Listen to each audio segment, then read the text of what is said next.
Hello everyone, welcome to Let's Play Sekiro, and in this episode, we have ourselves a boss fight. Exciting, huh? So, let's interact with this, and let's get it started.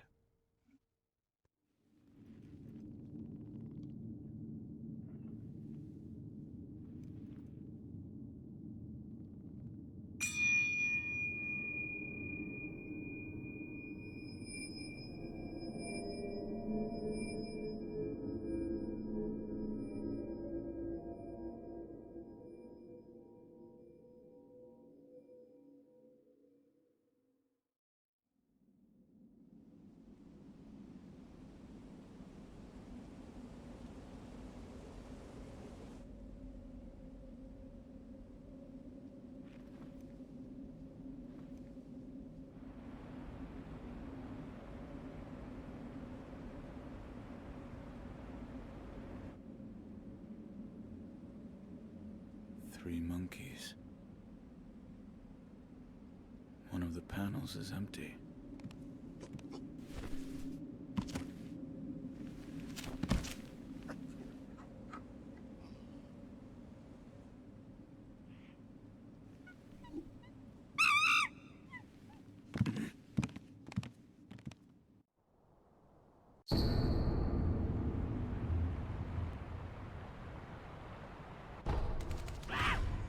So welcome to the folding screen monkeys boss fight.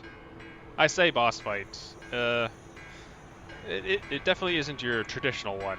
It's more of a puzzle than anything else. So interacting with that bell transports you to this, whatever this area is. This boss arena, I guess is the best way to describe it. But this gentleman here is going to give us a little more information. Yet another who is lost in the halls of illusion. I believe you are on a mission and wish to leave this place. Yes. Then you must defeat the monkeys depicted on the panels at the hall entrance.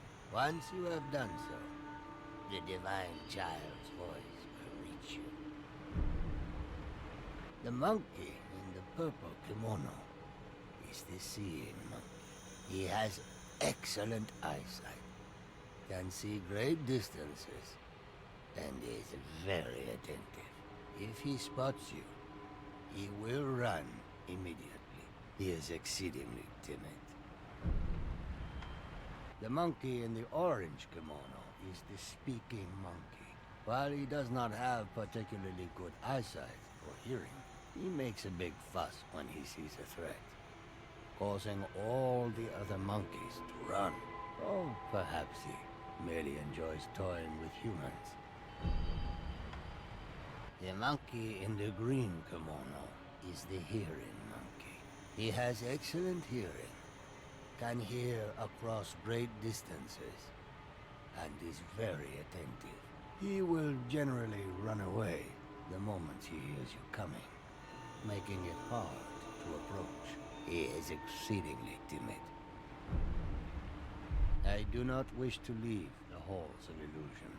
It is usually quiet here, which means it is near to nirvana in its own way. At least, that is how it feels to me. Oh yes.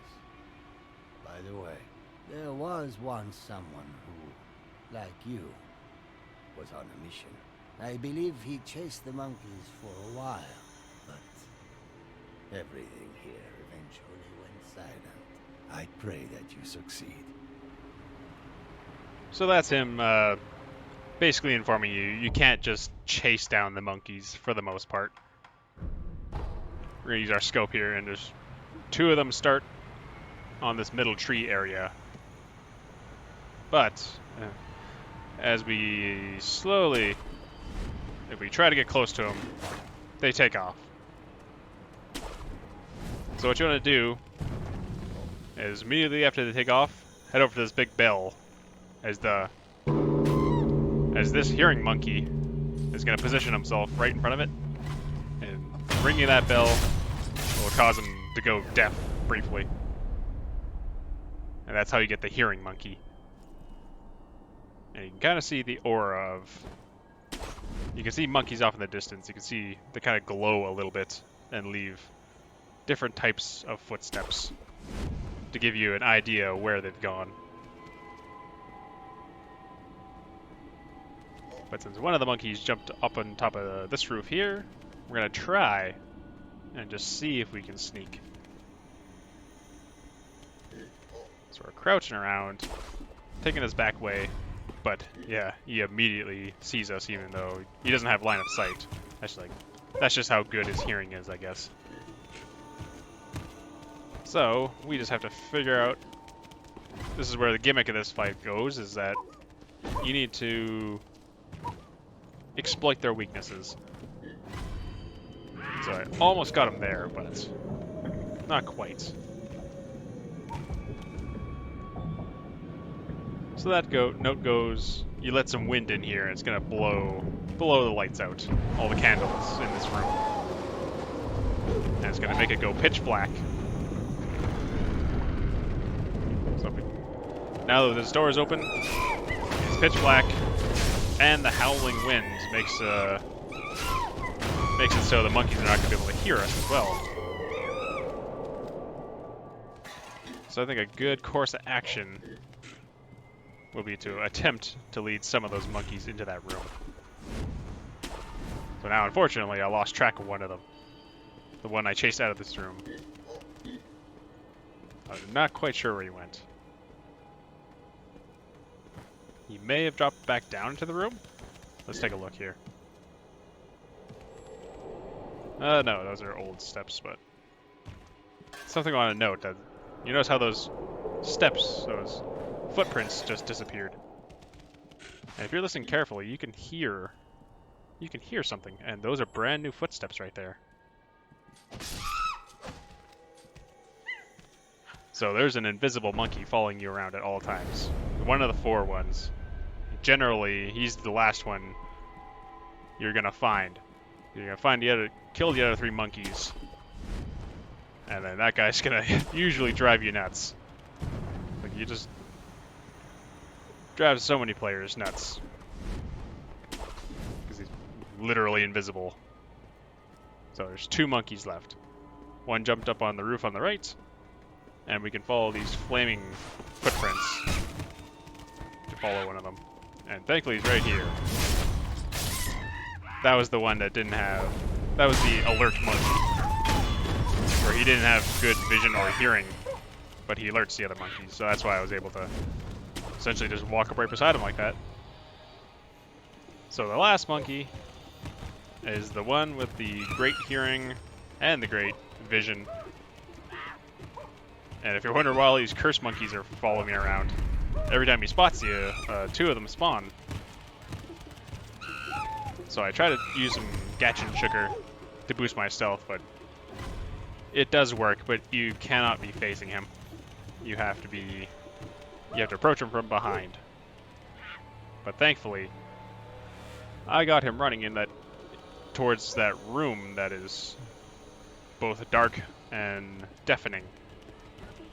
So we're gonna drop down to this room, and he's just hanging out because he cannot see or hear us anymore. And like that, that's the folding screen monkeys down in just a few minutes.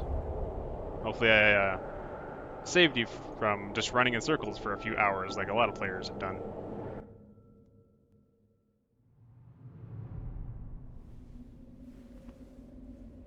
Please, forgive them. They only sought to keep me hidden.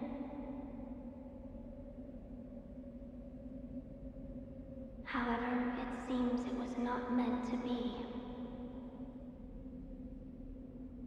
Close your eyes. Let us meet at the inner sanctum.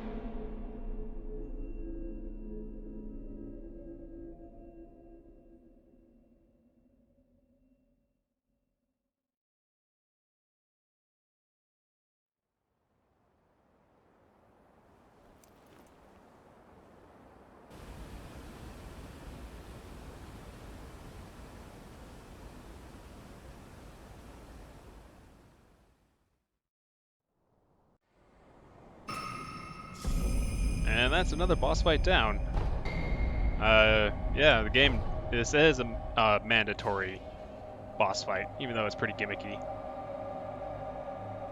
And we got a new ninjutsu, puppeteer ninjutsu. That's gonna come in handy in a video or two from now. But we're just gonna go ahead and enhance our attack power before we forget about it. And finally, we get to meet the source of that mysterious voice we've been encountering throughout this level. Why do you seek this place? I seek the mortal blade. Do you know of the blade that cannot be drawn? Yes. It is so called, for not one who has drawn it has ever survived. Yet you still wish to attempt this. I do. I see. Very well.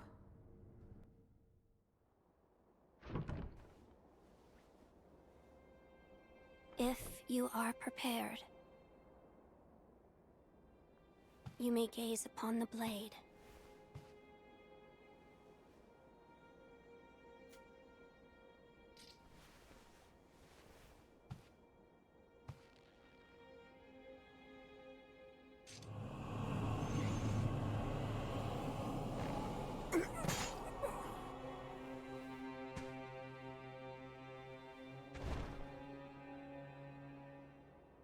Why is it, I wonder? Are they not loath to die?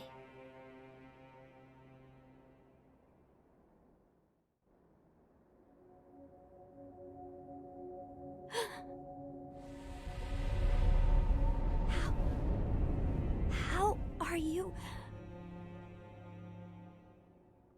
Your eye. I see. You carry the curse of the dragon's heritage. The mortal blade. Without question.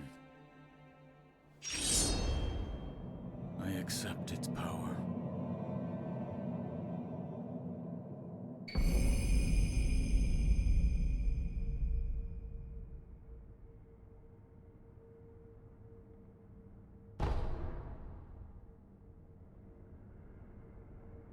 I see you serve the divine heir of the dragon's heritage. Yes. Why do you seek the mortal blade? I wish to obtain the dragon tears from the divine realm to sever the ties of immortality. I see. I have read about this. I have read there is a way to sever the dragon's heritage. Which means the divine heir begrudges the power of the dragon's heritage. That's right.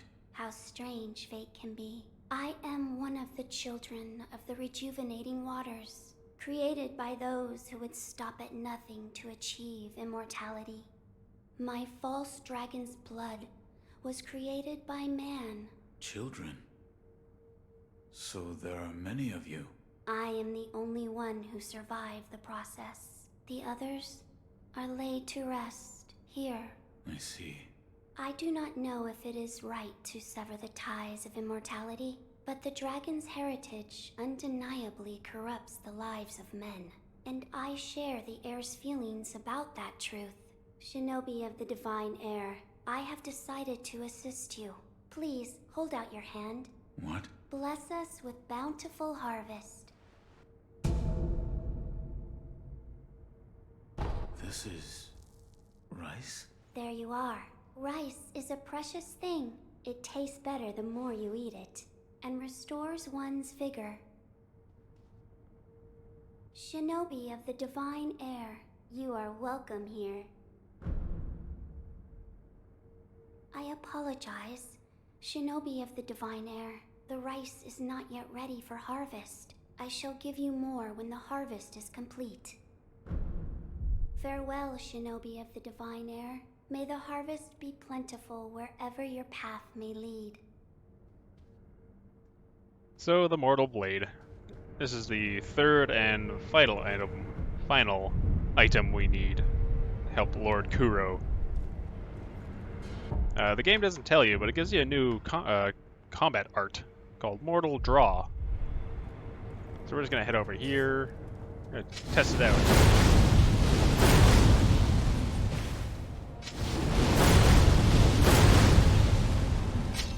So it looks pretty cool. That also, it does a large amount of damage, and also extends the range of your sword by a considerable amount, actually.